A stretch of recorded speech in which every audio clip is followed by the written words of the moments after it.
The NBA is salivating with some major matchups in the second round of the NBA's playoffs. Let's begin out east as you get major market against major market. It's the Knicks, it's the Celtics. Every sport loves to have themselves a Boston versus New York series. This one, though, I don't know if it's going to last very long. While I love this Knicks team, I I have concerns that it took that much to put the Pistons away, and the Celtics, I'm not going to say they had an easy time because they got a little bit banged up in that series with Orlando, and Orlando can be a little bit tough to play, but they only had to deal with that for a couple of games, and now they've been sitting and watching while the Knicks have been beating themselves up against the Detroit Pistons. The Knicks made a couple moves this offseason to try to counter what Boston can do. Specifically, they brought in Bridges, and I think the thought there is, I mean, there's a rapport, obviously, but the thought is we have Bridges and Anunoby that can kind of lock up on Tatum and on Brown, and then after that, we have Brunson, we have Hart, and we have Towns. They can outscore White, Holiday, and Porzingis, and now we're going to have the advantage there. The problem is that has not worked.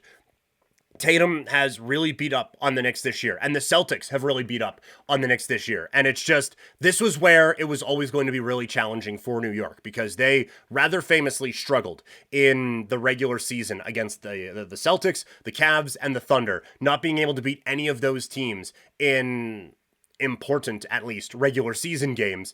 That is a gigantic red flag. And it is all because those guys have not been able to stop Tatum and Brown, specifically Tatum, who's kind of gone off on them as the season went on. So if those guys can step up and find the way to lock down Tatum and Brown there, I think that would be, I mean, just a gigantic boost for this team. Obviously, I just don't see it happening. I think the more likely scenario is that White or whoever can do a good job of locking down a Jalen Brunson, and now all of a sudden the Knicks, while they are effective when Brunson's not on the floor, now all of a sudden the Knicks have to try to figure out a way to get things going without their number one offensive threat. So I think while trying to match up with Boston, they almost, because it didn't work exactly, they have almost created a really, really bad style matchup for themselves, and that's going to be a big problem for this group in this series. I don't think the Celtics have much problem with it. They are the minus 700 favorites going into this right now. I think they kind of mop the floor with the Knicks, and I think a lot of questions will be asked coming out of this one. I think the Celtics cruise to a 5-game series win. Out in the Western Conference, you have the Denver Nuggets taking on the Oklahoma City Thunder. It is Nuggets team that won a championship a couple of years ago against a Thunder team that people are thinking are going to be contending for titles for years to come. Initially, you look at this one, and I mean, it's a fantastic matchup. Both matchups out west are really good, and you can see where Denver would have the edge, right? Like that. While okay, Hartenstein and Chet and all those guys are great, but it's Jokic, it's Murray, it's Porter, it's Gordon, it's Westbrook when he's going, it's Brown. Like this is a high level team, but then that's kind of all it is. And with the Thunder, holy smokes, like Shea playing at an MVP level. And then after, like, the Dort and the guys who we mentioned, and Wiggins and the Williams, and it's just, there is so much high-level talent on this Oklahoma City team. So obviously, like, the way that Denver wins this series is that Jokic is the best player. And honestly, I think the way they win this series is Jokic is the best player. You will grant SGA second. I think Murray has to be the third best player in this series. It can't be a Williams or a Holmgren or whoever Oklahoma City wants to put out there. Jamal Murray, the Murray that showed up for 40 off in game 6 and has had major playoff performances, he has to show up for 7 games, and he has to be the third best player in this series. If Denver has 2 of the best 3 players, that is their path to victory, and honestly, I think kind of their own path, their only, path to a win. It just gets so difficult because this Oklahoma City team is relentless defensively, and I think if Jokic wants to move away from the basket a little bit and try to create up top, Okay, fine. You have one guy who can do that, but the rest of the defense is so locked down that no one's getting away there. And so, okay, we're going to pin him down on the perimeter, or sorry, pin him down in the paint. Well, we have some of the best help defenders in the league that can come double, even triple team him, and we still trust our athleticism and our defensive awareness to be able to rotate around it. So it's just they are relentless. They are very difficult to play against, and they can light it up on you offensively. So Denver kind of has to hope that all of their guys can play to the absolute peak of their abilities. Oklahoma City goes on a 4-game shooting drought, and then maybe. So it feels like when you're looking at paths to victory in this series, it is easier to get there from an Oklahoma City standpoint than it is for Denver. With Oklahoma City, you can kind of pick and choose a few different ways that they're able to really go. But for Denver, it is basically everyone who's awesome or has been awesome before has to stay awesome for 7 games, and then maybe we will see. But Oklahoma City has so many guys that can throw you into a torture chamber on defense and really just lock this thing down.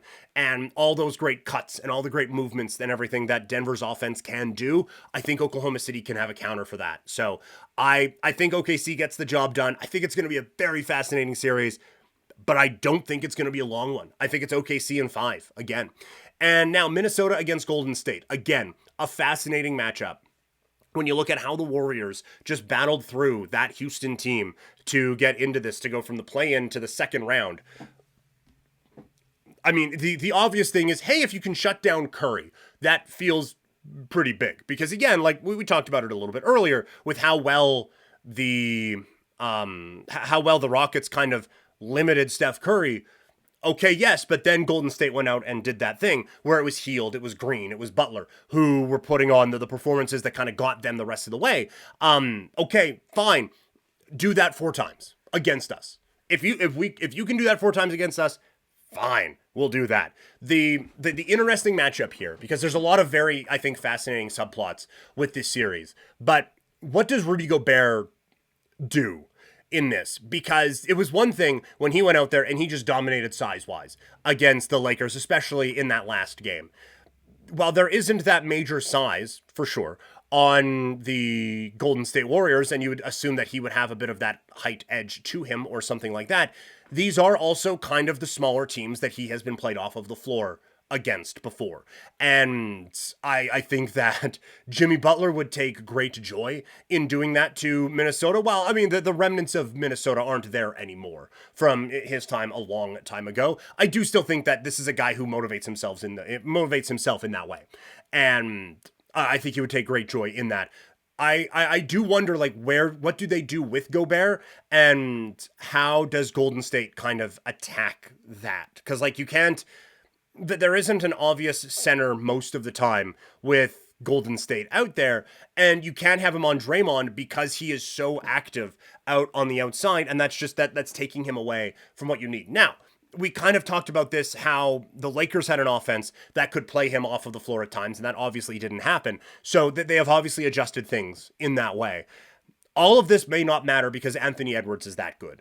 And he has been just an absolute beast at times. And now it can go cold. Shooting the basketball can go cold at times for him. But then again, you look at some of the depth pieces that they have had, and like Gobert steps up in a big time way. DiVincenzo has been excellent at times, and Julius Randle found another level in that Lakers series. And so when you are stacking that up against Golden State, yes, it is Butler and it's Hield and it's Green who've been able to do that. Podziemski has had some bigger moments in the postseason so far as well, but I just don't think they stack up as well now against Minnesota's either. And so I worry that Minnesota has the best player and maybe the best secondary options behind that. And it could be difficult. Again, the way Golden State wins this is that their offense is able to play Gobert off of the floor, and Minnesota tries to take Curry away, and now Butler has a big series, and now you don't know where to go, and now this free-flowing offense can go. Minnesota's defense is so good, I don't necessarily anticipate that happening, but I think this is going to be another battle. I think it's going to be another long one. I think it's going to be very fascinating to see how this all plays out. I think Minnesota does get the job done, though, in 6.